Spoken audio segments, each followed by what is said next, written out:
It's the Anfield Wrap on Radio City Talk. Neil Atkinson and John Gibbons with you until about 7:30. Got a couple of tunes to throw in that we're quite happy with this week, and we're speaking to Josh Boyd from Liverpool Loves Festival. Plus, we're also going to be speaking in the second half of the show. We've got a lovely little 20-25 minute conversation with Ollie Kay about Adrian Doherty, the book he's written recently called Forever Young. I've got all the words, John, just not necessarily in the right order.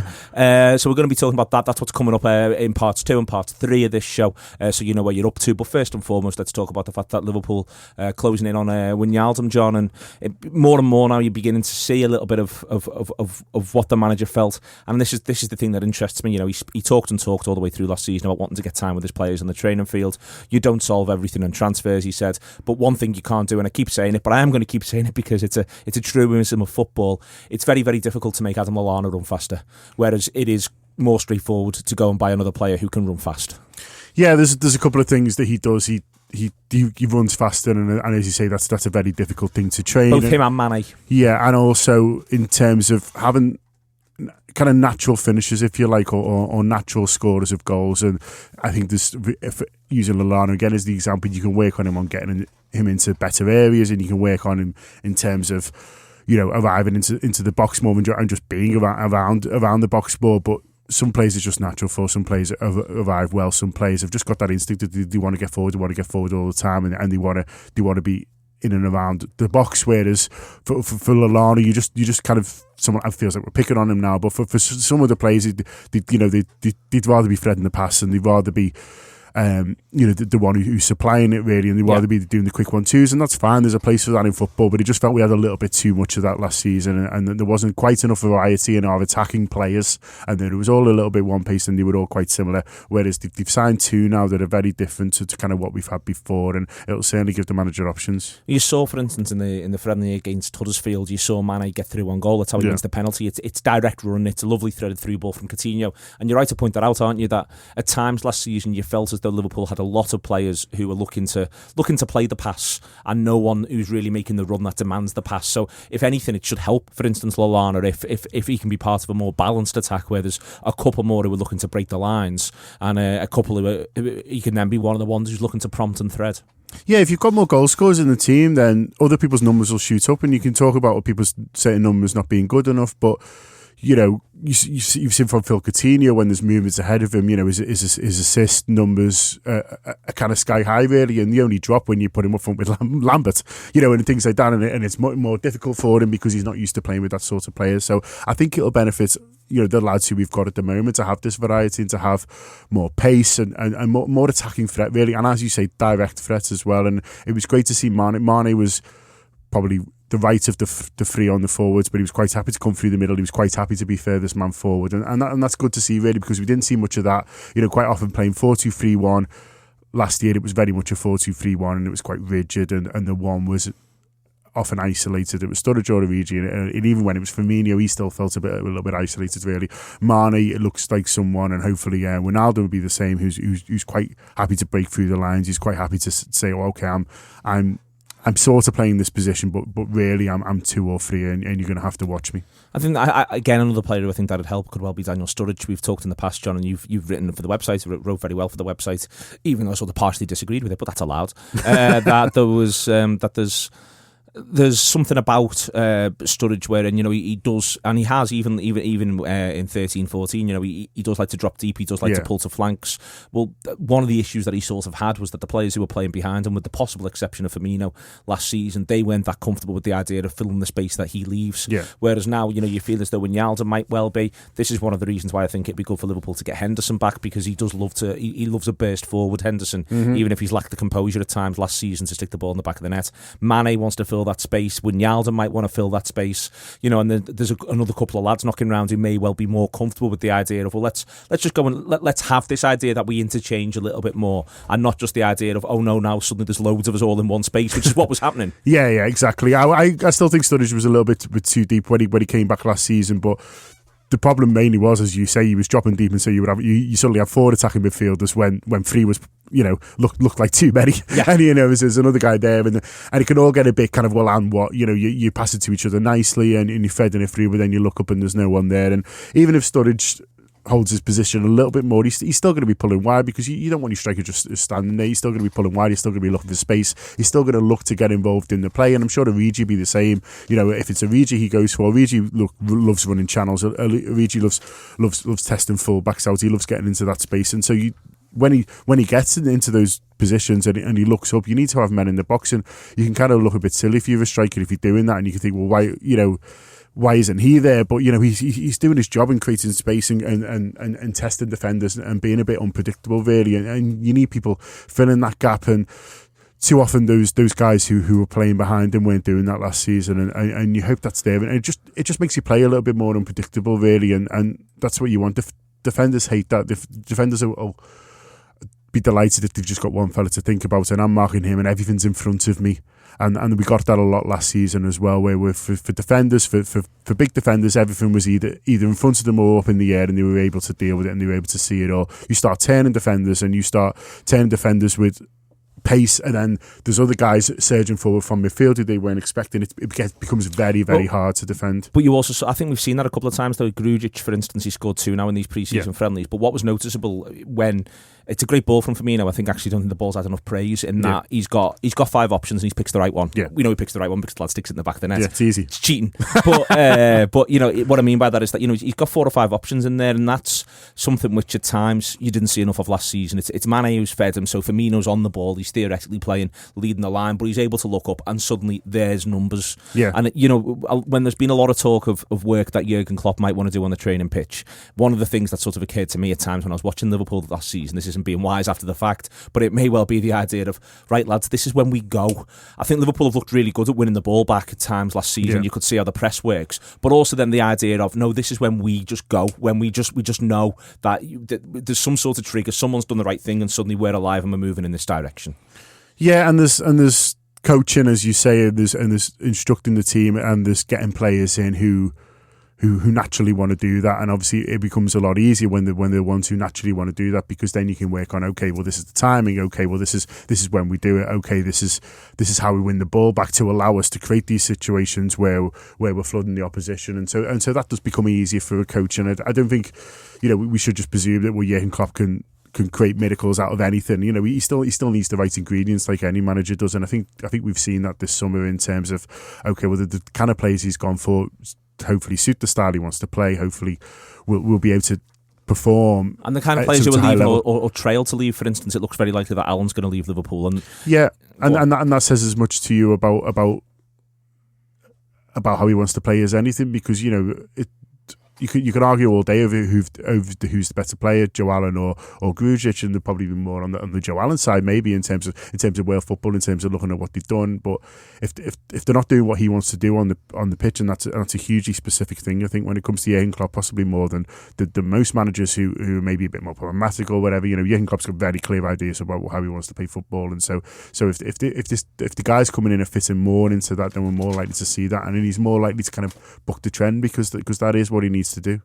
Okay then, this is the Anfield Wrap on Radio City Talk. After the break, we're going to be talking to Josh Boyd about Liverpool loves. But in the meantime, I just want to give a shout out for a book written by Ken Grant, which is called The Topical Times for These Times. He's done a book of Liverpool football. It's on RRB Photo Books Publishing. They're a company out of Bristol. We'll give them a tweet about it. It's an absolutely gorgeous book, really. I couldn't get over it when it came into the office. So that's the main reason why I wanted to talk about it, really, is to say to you, yeah, it's boss. To talk about ordering information on it, you can go to RRB Photo Books Publishing at gmail.com, and it's this sort of testament of football, which is very much on the streets and the bars, local pitches, the rituals around football, and Ken's taken these pictures, and as I say, I strongly recommend them. Ken himself from Liverpool, born in 1967, and also a shout out for a golf day that I've been asked to mention, which is for Nugent Care and for the Prince's Trust. It's at Prenton Golf Club on the Wirral. It's on the 8th, Monday the 8th of August, and it's you get all sorts of stuff with it. It's going to sound expensive a minute, but trust me, you get loads and loads of stuff, and Phil Thompson's going to be speaking at it.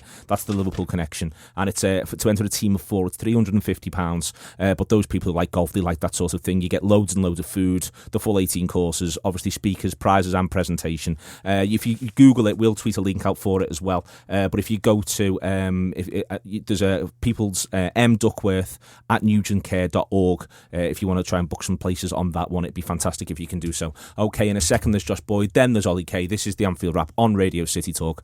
Back in a sec.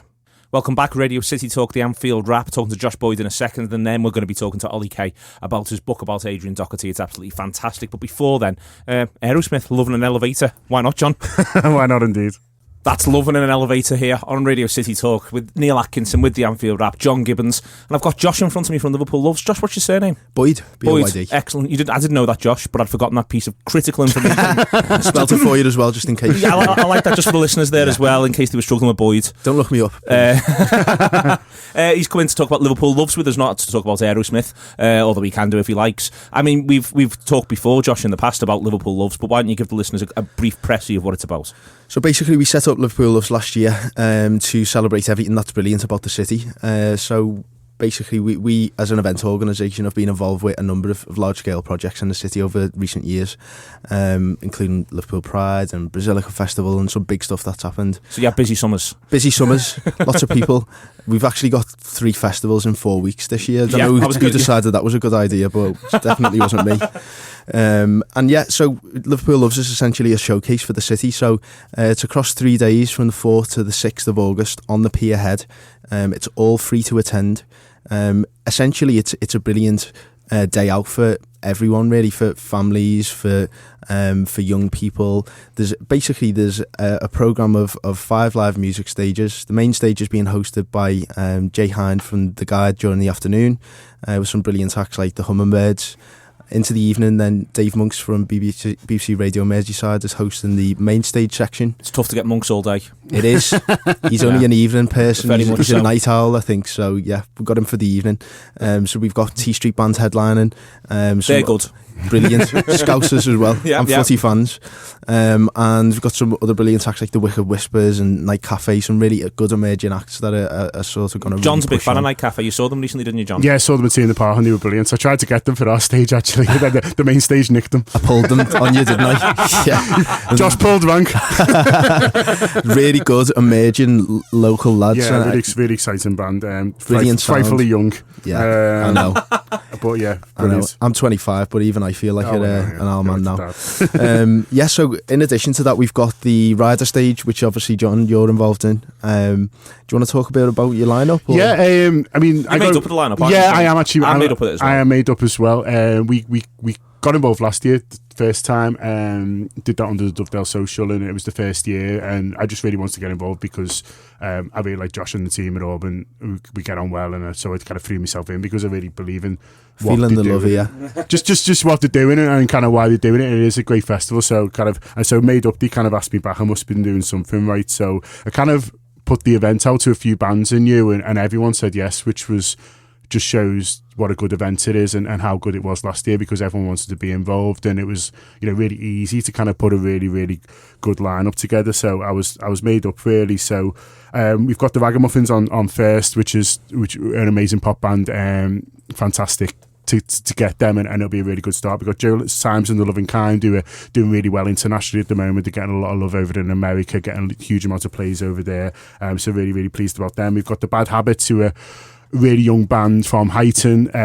Got the Cheap Thrills, who are a really young band from Anfield. We've got Owls playing, who are good. Yes, are very good. I've played them to you, haven't I? You really like them. Really like them. They're kind of brand new as well. A band called the Johns, who are from Walton, and then Chelsea, who asked me to do it, and I said yeah, and it was quite funny. It was something we talked about before. Is I had this idea of the bands playing off, or I wanted to get a range of bands from across Merseyside, because I think sometimes they, these things can get a bit niche, really. So I thought about the name Liverpool Loves, and thought, well, really it should be across Merseyside and bands from all over Merseyside. So that's why I'm pleased to get guys from like kind of Highton and Walton and Anfield involved really in this. And then I thought I'll be good to get a lot of young talent in as well. And then Chelsea messaged me, and I was like, yeah, of course. Legends as well, aren't they? They are legends, yeah. and they don't play very often. And then so all my ideas went out the window, and I was like, yeah. You compromised, did you, John? So they're headliners.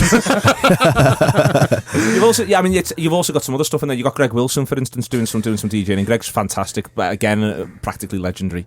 Definitely. I mean, the aim of this festival is to create a real scope of different genres and different tastes and to cater for everyone.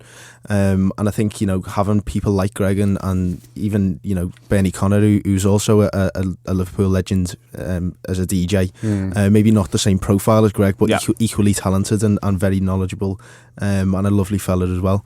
But in terms of the actual lineup itself, it's not just a case of putting forward your stereotypical festival bands. We've got the whole hog there in terms of the likes of Mersey Wiley and the Soul Rays, really interesting, different type of acts that come along with a lot of people, and there's brass sections on some of those bands. And Mersey played our stage last year, and she was brilliant. She's got as I say, she'll have as many people as you'll let her on stage. Definitely. Mersey last year was like, "Can I have 11?" And I was like, "I'll give you 8." Yeah, it's quite small a stage, isn't it? Yeah, exactly. Last year. Sorry, I forgot one of our acts as well. Those fantastic things, which was we only added last week, so do apologise. That's Paul Straws, who people will know in Liverpool. He's got an amazing voice, he's brilliant, such huge talent, and I've been chatting to him about this new project, those fantastic things that he's doing. He's really excited about it. I said, "Oh, will you make your first gig? Liverpool Loves It." He said yes, so I'm really pleased that his first ever gig under this new exciting project is going to be Liverpool Loves It. He's done that for us, so thanks, Paul. You've also got a wide array of food as well for the main day, for the Saturday there. You've got loads and loads of different places that people can get something to eat, and quite a cross section. Yeah, we've got to keep people fed and watered, obviously.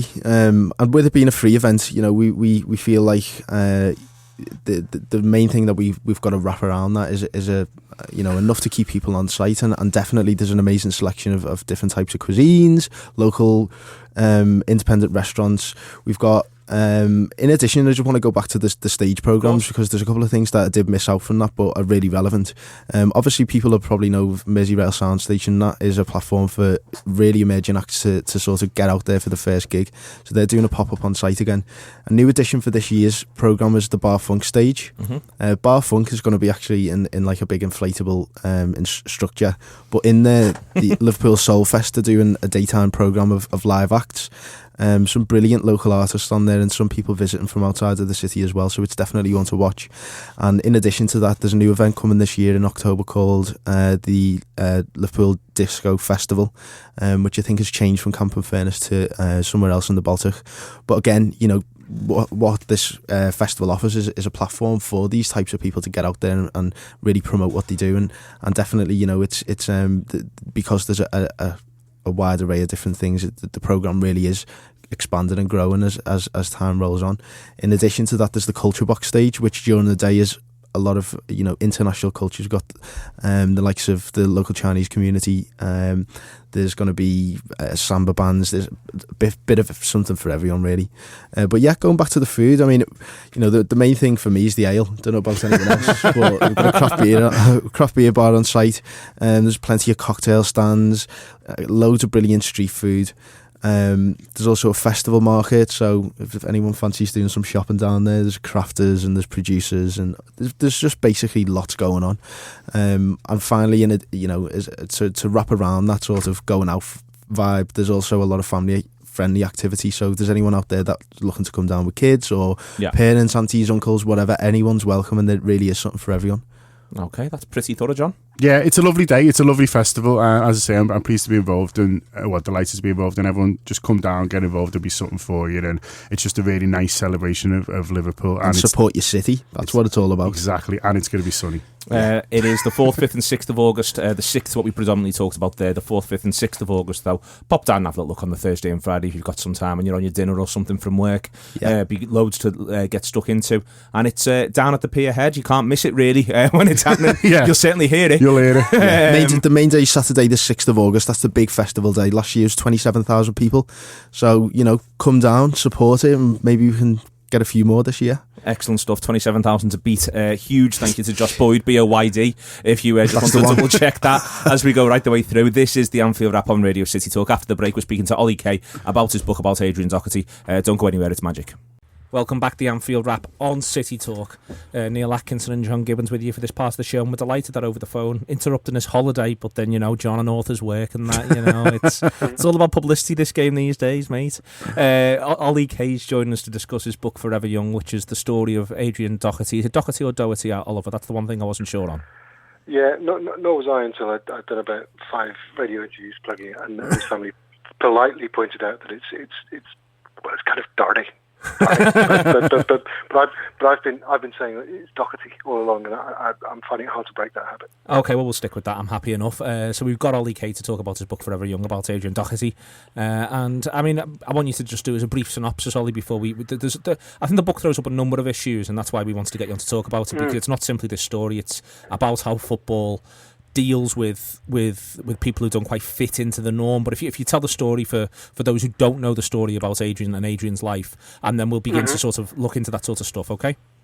Yep. Well, Adrian Doherty was a footballer who was at Manchester United. He was Northern Irish. He was a Manchester United footballer. Please, everybody in the Merseyside area, don't turn off now. It's he was basically regarded as the one who was going to sort of blaze a trail for the class of '92 to follow. He wasn't that age group, but he was slightly older, 6 months older than Ryan Giggs, played in the youth team with Giggs, and was a winger, and he was, according to absolutely everybody, utterly electric, brilliant, incredible. Giggs has admitted that, for a time, when they were playing the youth team together, he and everybody else pretty much thought that Doherty was ahead of him, according to pretty much everybody, he was sensationally gifted at 16, 17, and because of injury, he narrowly missed out on making his first team debut. He kind of, the injury wasn't handled well, and by the time he never really recovered from the injury, but by the time he was ready to go onto the football field again, I think he just lost the love of it, and he was released by United, drifted out of football, and resorted to what was really his first love, or his main love, which was music and poetry and doing the things he liked best, and worked in a chocolate factory, that kind of thing, and just to sustain his intellectual pursuits. And sadly, he died at the age of 26. I feel like I'm giving away too much of the story, but anyway, that would be the synopsis of an incredibly gifted footballer who appeared to have the world at his feet, and who didn't really fit the footballer mould, didn't really fit the footballer norm, but had this incredible talent and would have made it but for this terrible injury. Yeah, it's amazing hearing the stories from the other players who were around him. As you say, they weren't all necessarily in the same year.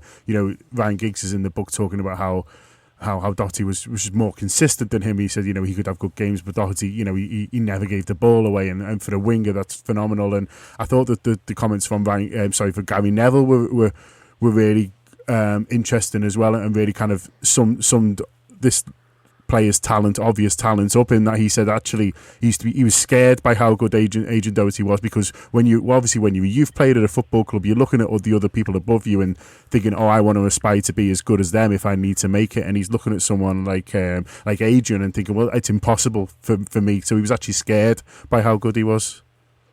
Yeah, and it was those two that Doherty, and as he was then Ryan Wilson, now Ryan Giggs. It was those two that everybody in the years below sort of regarded as the ones who were up there on a pedestal, the ones who were going to make it in the first team. And Giggs played on the left wing, Doherty on the right wing, and according to pretty much everybody who played with them and who watched them at that time, the two of them, you would mention them in the same breath. It wouldn't be. You wouldn't be going along to watch Giggs and Doherty would catch your eye. You would go along to watch Doherty and Giggs, or Doherty and Wilson as they were then, and that the two of them just looked as if, in terms of pure talent and ability and potential, looked as if they would kind of go together into the first team. Doherty even ahead, because although he was only 6 months older, he'd gone away with the first team 2 or 3 times before Giggs did, and he was due to make his.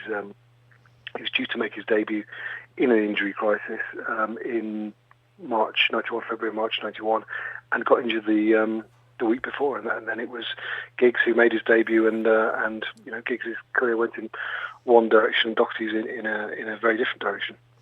What's interesting within the book is you detail on the issues around when he was initially signed, that the culture, and it's a culture which is still, I think there's a lot of talk at the moment about cultures within football in the context of what's happening with academisation and what's happening with FPPP and all of this sort of stuff, what we're doing with our young footballers. And one of the things that the book's repeatedly touching on, Ollie, is this, the notion of initiation trials and all this sort of stuff that he had to go through, and which just simply didn't suit his personality in any way. That sort of uber macho football changing room environment. You're very eloquent on it within the book about how he was completely out of place with that as a character, but that's the way in which football certainly was. I mean, we'll go on to have a conversation around the way in which it is, but that's the way in which it certainly was, and that's the way in which a young man can get himself lost in it.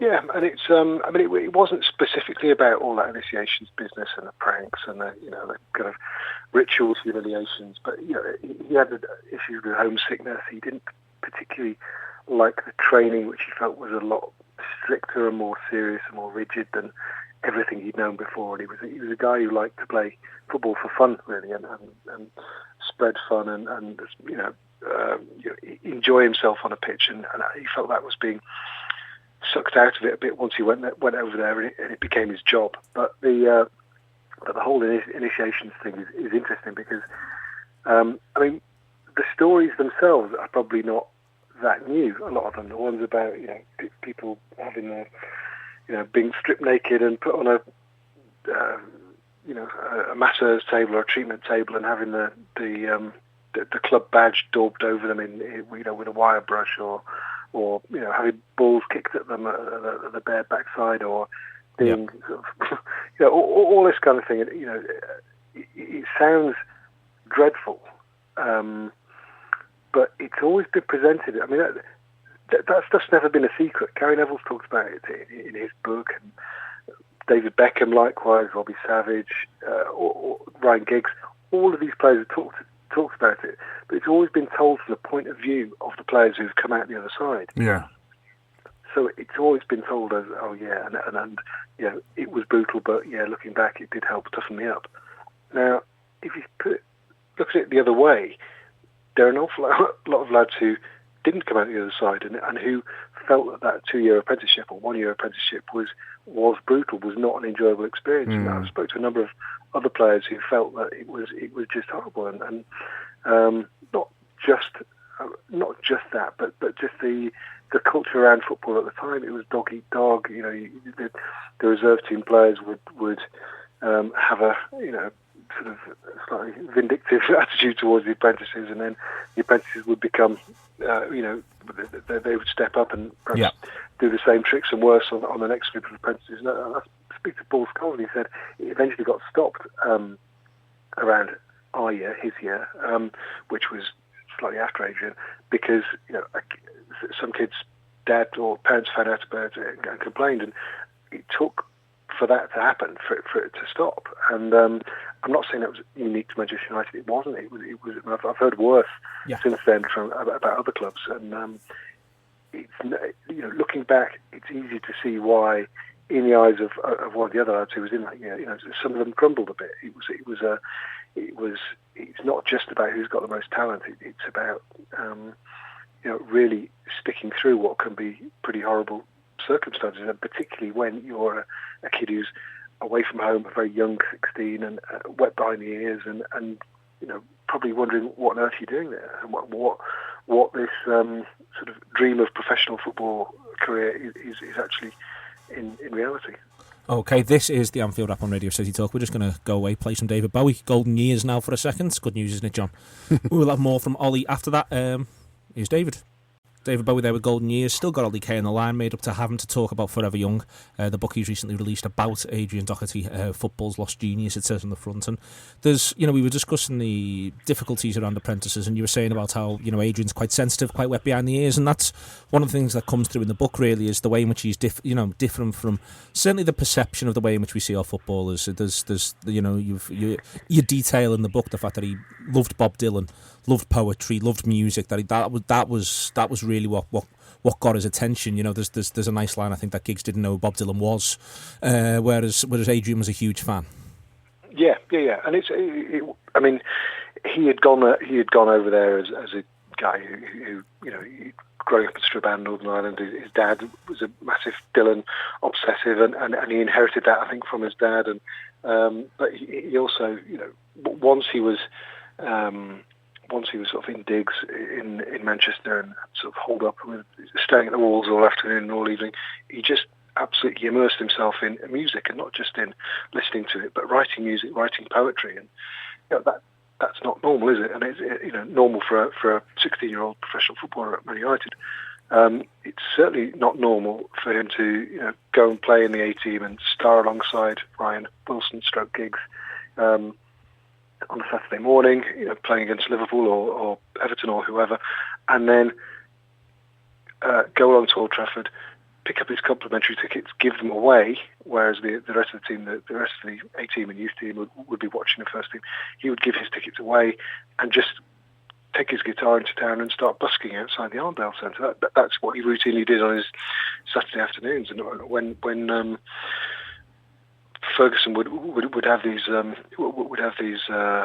spies or informants, famously to keep an eye on where his young players went at night. I doubt he had one at a place called the New Troubadour Club, which was just in the sort of in a back room of a pub in Manchester city centre, where he would play acoustic nights with on Monday nights. And when he would go along to those, he wouldn't tell anybody he was a footballer. Nobody knew he was a Manchester United footballer. It seemed like he loved that more than the football in some ways, despite having this immense talent, equal to Giggs in terms of talent. It seems like he preferred that. And the final summer of his professional career, before between the injury, a year after the injury and going into what proved to be his final season, he actually decided at the drop of a hat, basically, to go to New York and try to land a record deal. He was playing in Greenwich Village and East Village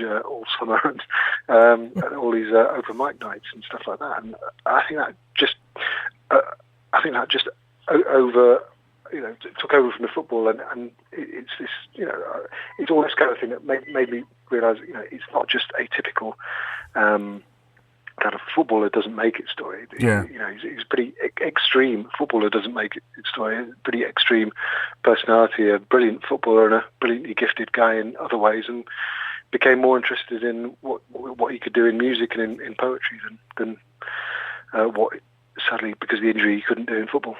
What I really like about the book, and you kind of touch on it there, is that how kind of positive it is in terms of everyone talks about how happy he was. And I think sometimes, when I first found out about the book, about a young lad who had all the talents and then got injured and unfortunately died, you think of it as more of it's a tragic story, when actually everyone speaks about him so warmly. Everyone speaks about 1 in a million lad, how happy he was all the time. There's ex-players who were at the club with him who maybe the kind of ones he's talking about where he didn't fit in, but saying he's the nicest lad they've ever met and things and things like that, and so that really comes across in the book, and it finishes really positive as well with his family talking about him and talking about how lucky they are just feel like they've known him, really. And I think for that, it kind of got across to me that we can see it as the be all and end all, someone being a footballer, but for him it just genuinely wasn't the case. Yeah, I think it wasn't even the case when he was a footballer. His friends used to say that they gave up asking about what Brian Robson was like, what Mark Hughes was like, etc. Because it just wasn't. He didn't really interested in him. As far as he was concerned, these were just people he worked with, and he was never starstruck by it. He would never really talk about any single performance or anything Ferguson had said about him, unless it was about his needing to get his hair cut or whatever. It was so. Given that he didn't really talk about it when things were going great, it's probably understandable that he didn't particularly go on about it when things were going wrong. I mean, it was a subject that friends and family sort of learned really to leave alone. So I'm not saying he was totally happy with the way things turned out football-wise. But at the same time, I mean, I spoke to friends of his who had gone to visit him in Galway, where he was living sort of years later, and you know, they said basically, you know, that they'd wondered how he was, how he would be, because, you know, that the football thing, you know, the Beckham mania, Giggs mania, United doing so well at the time, it was all kind of rammed down everyone's throat all the time, and they said it didn't interest him at all. He wasn't bothered. He was just his same old self, going to these music nights, going to these poetry nights, playing guitar in Galway, and just living his life. And just, you know, everything he was doing was about the music, about the poetry, and you know, a lot of which is actually featured in the book. And it's it feels like, despite everything, he was always optimistic, always happy-go-lucky, and you know, perhaps it was that attitude that stopped him sort of going under, and stopped him being consumed by bitterness and resentment and regret over not making it. Is there, in general, I mean, you know, a football, you know, now I mentioned before, academisation means things are quite different and all that sort of stuff. But a football club sort of equipped, and should they be? I mean, you know, it's a double-edged sword. This, and let's be clear about this as well. There's societal issues that go, you know, much deeper than just football. But a football club sort of equipped for unlikely personalities, for the odd young lad they get through the gate who doesn't fit into the straightforward, when he's not playing football, wants to be playing FIFA sort of, you know, attitude. Now, you know, it seems to me as though we're still in different ways almost boxing footballers off, putting them in little boxes, and presuming that's the way in which they're going to act all the time, and they're always going to move forward on that basis. Do you think that's the case, Ollie? I think it's a lot better than it was. If you look at, for one thing, the variety of coaches that they have. You know, if you go back 25, 30 years, I guess all coaches were of a certain mould. All players were generally of one or two different moulds, and now with particularly with foreign players coming in, you know, a dressing room is a lot more diverse. Coaches are now accustomed to dealing with different personality types. There are psychologists, sports psychologists on site. There are, there's just a far greater support now, and particularly at academy level, which I think was neglected before, and it has become quite impressive, the level of support staff that certainly the category one, certainly the bigger clubs have at academy, but certainly not like what Adrian would have encountered 25 years ago. And that was at Manchester United, which obviously would have been one of the better ones at that time, but it wasn't good enough. But simultaneously, for instance, we had lots of stuff in the light of England going out to the World Cup about the players needing to be tougher, that academisation needs to, toughen them up more. I mean, I think it's, at times you feel as though there's, if I say cross purposes, that's wrong. I mean, you know, people don't want people to not feel safe and all that sort of stuff. But, you know, it does feel like, at least in England, it's an ongoing argument around football, and yet simultaneously you look at the way in which, for instance, a contemporary Manchester United player, Juan Mata, is in many ways, you know, people are more fond of him because he appears to be slightly sort of left field to have, you know what I mean? You do sort of wonder, and maybe this is us getting on our own backs, but you do sort of wonder at times whether or not it's something that that characters are better insulated on the continent at the moment than they are necessarily in English football. Yeah, and I think the point that a lot of people say about the softness of you know, English kids, academy kids, etc. these days.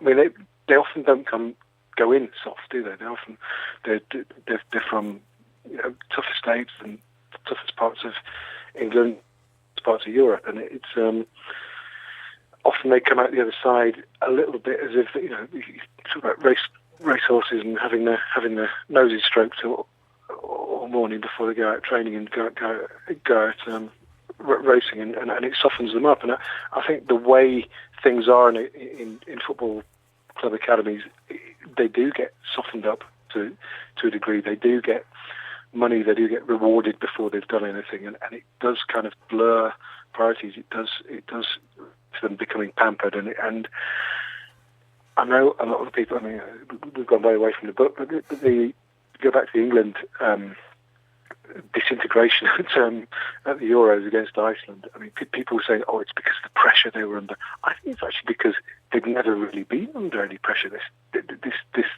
England team. I felt like the pressure on them was so minimal over the past 4 years. Really, it was just about qualifying and seeing how it goes. And then they fall 2-1 down to Iceland after a terrible goalkeeping mistake, and it just seemed like their heads went completely, and because they didn't know how to cope with it. And that's what I just think, there is that softness, and it's gone from being almost kind of too tough, too thick-skinned to too soft, and typically nothing in between. And it's